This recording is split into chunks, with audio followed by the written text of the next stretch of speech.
आज हम पढ़ेंगे आरोह के तीसरे पाठ कुंवर नारायण की कविता के बहाने। कुंवर नारायण जो कि आधुनिक हिंदी साहित्य के एक सशक्त हस्ताक्षर हैं और आधुनिक हिंदी कविता के प्रमुख कवि कुंवर नारायण का जन्म 19 सितंबर 1927 को उत्तर प्रदेश में हुआ। इन्होंने सन 1950 के आसपास कविता लेखन की शुरुआत की। इन्होंने कविता के अतिरिक्त चिंतन परक लेख, कहानियाँ और सिनेमा तथा अन्य कलाओं पर समीक्षाएं भी लिखी हैं। भाषा और विषय की विविधता कुंवर नारायण जी की कविताओं के मुख्य गुण माने जाते हैं।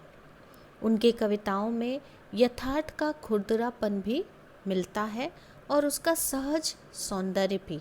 यथार्थ का खुरदरापन का आशय है कि यथार्थ चाहे जिस भी रूप में हो, चाहे उसका स्वरूप विकृत क्यों न हो, उसे उसी रूप में जस का तस कविता के माध्यम से प्रस्तुत करना। सहज सौंदर्य अर्थात जो कुछ यथार्थ है, जो कुछ सच है, वो हमें अपने आसपास का होता सा प्रतीत होता है, इसलिए उसकी अनुभूति सहज होती है और उसका सौंदर्य भी सहज होता है। कुंवर नारायण जी की प्रमुख रचनाएं हैं चक्रव्यूह, परिवेश, हम तुम, कोई दूसरा नहीं, इन दिनों काव्य संग्रह, आत्मजयी प्रबंध काव्य, आकारों के आसपास, कहानी संग्रह, आज और आज से पहले समीक्षा, मेरे साक्षात्कार आदि। उन्हें साहित्य अकादमी पुरस्कार, कुमारन आशान पुरस्कार, व्यास सम्मान, प्रेमचंद पुरस्कार, लोहिया सम्मान, कबीर सम्मान प्राप्त हो चुके हैं। कुंवर नारायण जी को ज्ञानपीठ पुरस्कार से भी नवाजा गया है। न जाने कब से बंद एक दिन इस तरह खुला घर का दरवाज़ा, जैसे गर्द से ढकी एक पुरानी किताब। गर्द से ढकी हर पुरानी किताब खोलने की बात कहने वाले कुंवर नारायण ने सन 1950 के आसपास काव्य लेखन की शुरुआत की थी और कुंवर नारायण जी की आत्मजयी रचना बहुत ही महत्वपूर्ण और साहित्य जगत में बहुत ही प्रतिष्ठा प्राप्त रचना है। आलोचकों का मानना है कि कुंवर नारायण जी की कविता में व्यर्थ का उलझाव, अखबारी सतहीपन और वैचारिक धुंध के बजाय संयम, परिष्कार और साफ सुथरापन है। अर्थात कुंवर नारायण जी की कविताएं सीधे साधे स्वरूप में स्पष्टतया अपनी भावनाओं को अभिव्यक्त कर देती हैं। भाषा और विषय की विविधता उनकी कविताओं के विशेष गुण माने जाते हैं। अर्थात कुंवर नारायण जी की कविताओं में भाषा और विषय दोनों के ही अनेक स्वरूप हमें दिखाई देते हैं। सीधी घोषणाएं और फैसले उनकी कविताओं में नहीं मिलते, क्योंकि जीवन को मुकम्मल तौर पर समझने वाला एक खुलापन उनके कवि स्वभाव की मूल विशेषता है। इसलिए संशय, संभ्रम, प्रश्नाकुलता उनकी कविता के बीज शब्द हैं।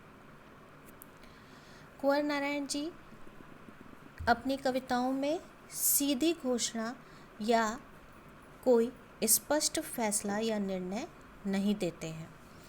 उनकी कविताओं का मूल स्वभाव है खुलापन यानी स्पष्टता। इसीलिए संशय, संभ्रम, प्रश्नाकुलता उनकी कविता के बीज शब्द हैं। संशय, संभ्रम अर्थात संदेह, प्रश्नाकुलता प्रश्न पूछने की आकुलता उनकी कविताओं के बीज शब्द हैं। कुंवर जी पूरी तरह नागर संवेदना के कवि हैं। विवरण उनके यहाँ नहीं के बराबर है, पर वैयक्तिक और सामाजिक उहापोह का तनाव पूरी व्यंजकता में सामने आता है। एक पंक्ति में कहेंगे कि इनकी तटस्थ वीतराग दृष्टि नोच खसोट, हिंसा प्रतिहिंसा से सहमे हुए एक संवेदनशील मन के आलोड़नों के रूप में पढ़ी जा सकती है।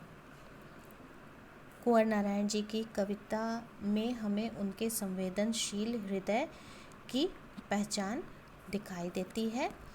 और वर्तमान समय में जो भी हमारे सामाजिक यथार्थ हैं, चाहे वो हिंसा हो, प्रतिहिंसा हो, या कोई भी विषय हो, चाहे वह अच्छाई से जुड़ा हो या बुराई से जुड़ा हो, या वैयक्तिक हो या सामाजिक हो, वह पूर्ण रूप में कुंवर नारायण जी की कविताओं के साथ हमारे सम्मुख आता है। प्रस्तुत पाठ में कुंवर नारायण जी की 2 कविताएं ली गई हैं। पहली कविता है कविता के बहाने, जो इन दिनों संग्रह से ली गई है, और दूसरी कविता है बात सीधी थी पर, जो कोई दूसरा नहीं संग्रह में संकलित है। आज हम कुंवर नारायण जी की पहली कविता कविता के बहाने पढ़ेंगे। आइए जानते हैं कविता के बहाने के विषय में। आज का समय कविता के वजूद को लेकर आशंकित है। शक है कि यांत्रिकता के दबाव से कविता का अस्तित्व नहीं रहेगा। ऐसे में यह कविता की अपार संभावनाओं को टटोलने का एक अवसर देती है। इसका तात्पर्य है कि वर्तमान समय में संवेदनशीलता और भावनात्मकता का अभाव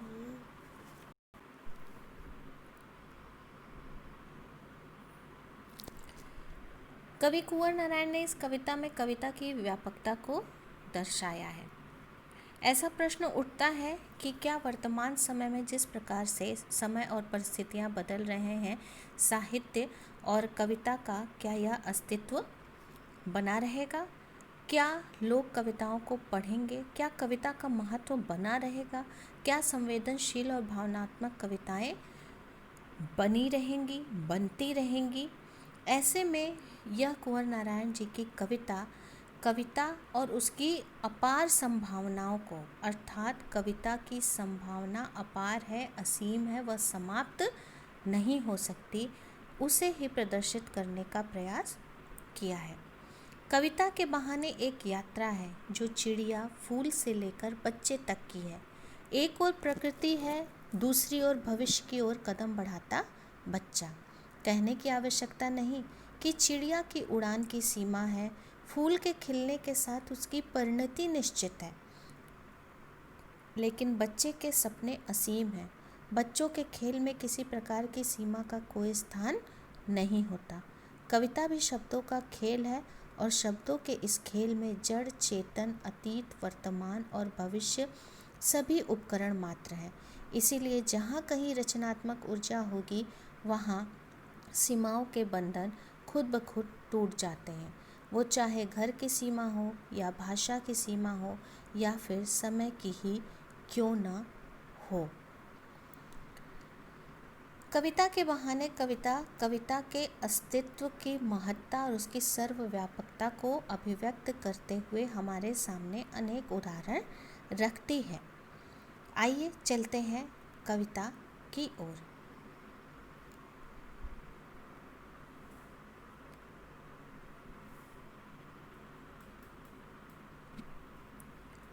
कविता के बहाने। कविता एक उड़ान है चिड़िया के बहाने।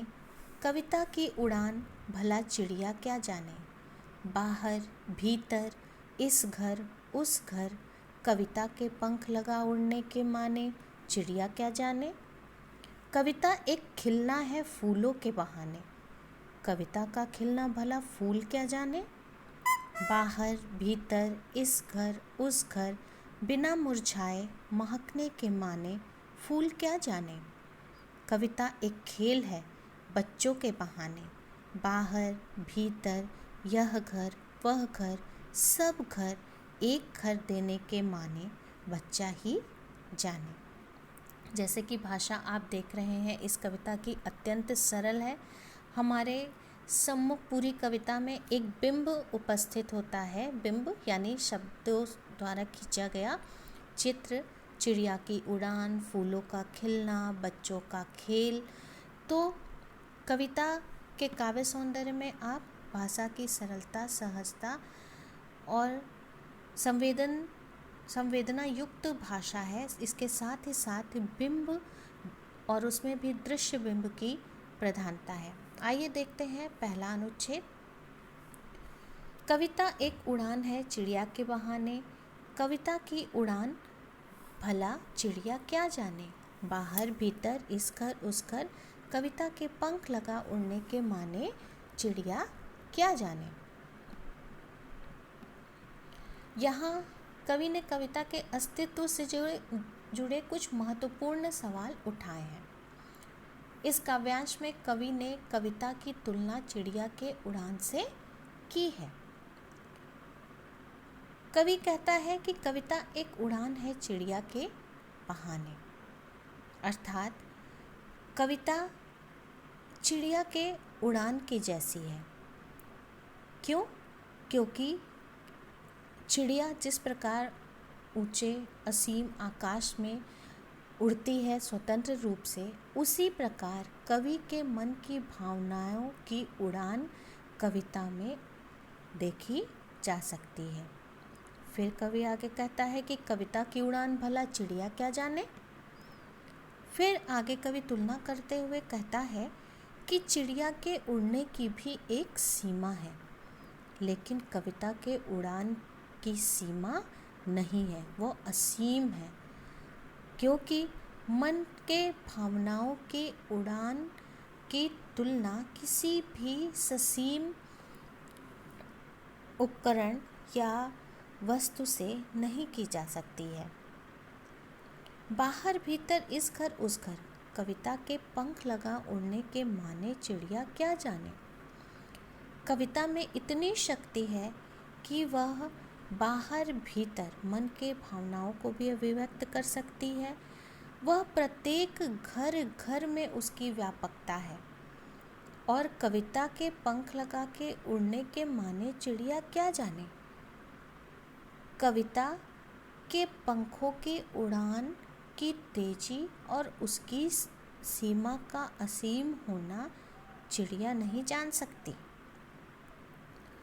कवि कहता है कि कविता भी चिड़िया की तरह उड़ान भरती है, लेकिन कविता की उड़ान चिड़िया की उड़ान से भिन्न है, क्योंकि चिड़िया की उड़ान की एक निश्चित सीमा है, जबकि कविता में भाव के विचारों की उड़ान किसी भी सीमा या बंधनों से मुक्त है।